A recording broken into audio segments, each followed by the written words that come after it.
1963ஆம் ஆண்டு குமரி முனையில் உள்ள பாறையில் ஒரு பலகை நட்டு வைக்கப்பட்டது. உடனே இந்தியாவின் தென்கோடியில் பதற்றம் தொற்றிக் கொண்டது. இந்துக்களுக்கும் கிறிஸ்தவர்களுக்கும் இடையிலான மோதல் அதிகரித்தது. நிலைமை கைமீறி செல்வதை அப்போதைய முதலமைச்சர் பக்தவச்சலம் உணர அந்த நேரத்தில் RSS புகுந்து அரசியல் செய்தது. கிட்டத்தட்ட 7 ஆண்டுகள் இந்த பதற்ற நிலை நீடித்தது. அதற்குள் குமரி கடலுக்கு நடுவே உள்ள பாறையில் நட்டு வைக்கப்பட்ட பலகை விவேகானந்தர் நினைவு மண்டபமாக முளைத்திருந்தது. 32,87,590 கிலோமீட்டர் பரப்பளவுடன் பறந்து விரிந்திருக்கும் இந்தியாவில் ஒரு பாறை மீது விவேகானந்தரின் நினைவு மண்டபத்தை கட்ட வேண்டிய காரணம் என்ன பார்க்கலாம். 1962ஆம் ஆண்டு அது. அடுத்த ஓராண்டில் விவேகானந்தர் பிறந்த 100வது ஆண்டு நெருங்கிக் கொண்டிருந்தது. இந்த நூற்றாண்டை சிறப்பு செய்ய குமரியில் கன்னியாகுமரி கமிட்டி என்கிற குழுவும் சென்னையில் ராமகிருஷ்ணா மடமும் ஒரு திட்டம் வைத்திருந்தன. இந்தியாவின் தென்கோடியான குமரியில் கடலுக்கு நடுவே உள்ள பாறையில் விவேகானந்தருக்கு ஒரு நினைவு மண்டபம் அமைக்க வேண்டும் என்பதே அது. ஆனால் அதே பாறையை குமரியில் வசிக்கும் சிறுபான்மையின மீனவ மக்கள் மீன்பிடி காலத்தில் ஓய்வெடுக்கவும் வலைகளை காய வைக்கவும் பயன்படுத்தி வந்தனர். இந்த நிலையில்தான் விவேகானந்தர் அதே பாறையில் தியானம் செய்து ஞானம் பெற்ற கதை பரவியது.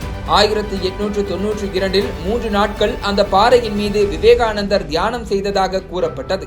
அந்த 3 நாட்களும் கிறிஸ்தவர்கள் கிறிஸ்துமஸ் கொண்டாடும் டிசம்பர் 25ஆம் தேதியை ஒட்டி வந்தது இன்னும் சிக்கலை அதிகரித்தது.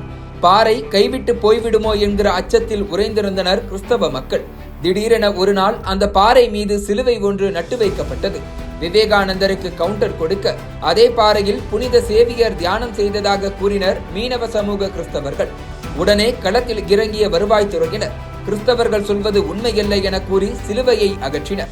அதே இடத்தில் விவேகானந்தர் தியானம் செய்த பாறை என்ற ஒரு பலகை நிறுவப்பட்டது.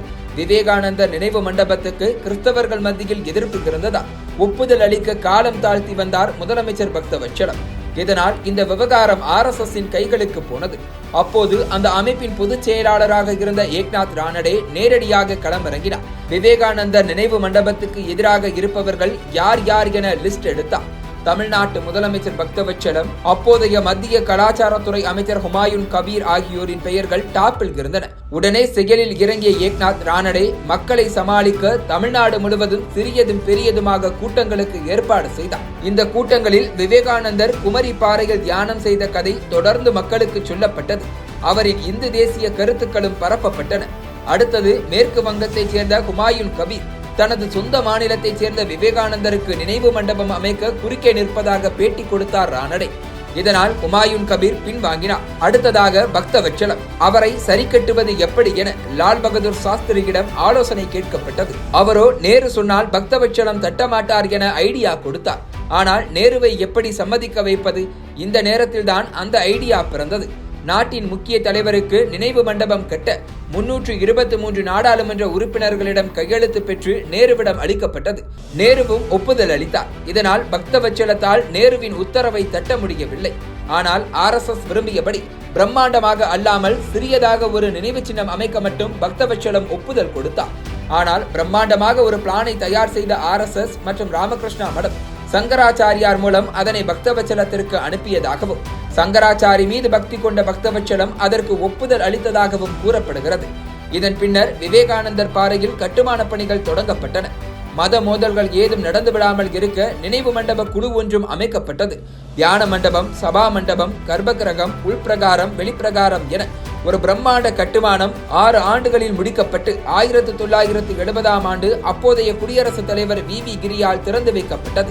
இதன் பின்னர் விவேகானந்தர் நினைவு மண்டபம் கட்ட மூளையாக செயல்பட்ட RSS பிரமுகர் ஏக்நாத் ரானடே 1972இல் விவேகானந்தா கேந்திரா என்கிற அமைப்பை தொடங்கினார். தற்போது குமரி முனையில் உள்ள விவேகானந்தரின் நினைவு மண்டபம் இந்த விவேகானந்தா கேந்திரம் அமைப்பின் கட்டுப்பாட்டில்தான் உள்ளது.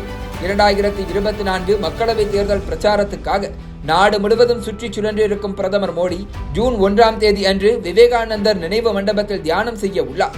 கடந்த ஆண்டு இமயமலைக்கு சென்ற மோடி இந்த ஆண்டு குமரிமுனைக்கு வர இருப்பது விவேகானந்தர் பாறையை மீண்டும் ஒருமுறை ஸ்பாட்லைட்டில் நிறுத்தி இருக்கிறது.